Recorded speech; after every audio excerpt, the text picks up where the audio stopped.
അന്ന് മാപ്പ് പറഞ്ഞില്ല, വിജയണ്ണൻ മീശ മിരിച്ചു, എമ്പുരാൻ വിവാദങ്ങൾക്കിടയിൽ മെർസൽ.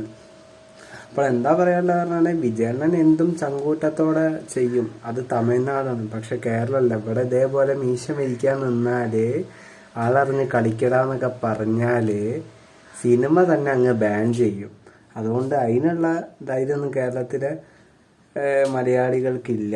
നമ്മൾ ആ ചങ്കൂറ്റം കുറവാണ്. വിജയണ്ണൻ്റെ മാതിരിയില്ല. തമിഴ്നാടാണ് നമുക്ക് പള്ളിയിൽ വരെ പോയി നിസ്കരിക്കുന്നത്. ഇവിടെ അങ്ങനെ പള്ളിയിൽ പോയി നിസ്കരിച്ചാൽ പ്രശ്നമായിരിക്കും.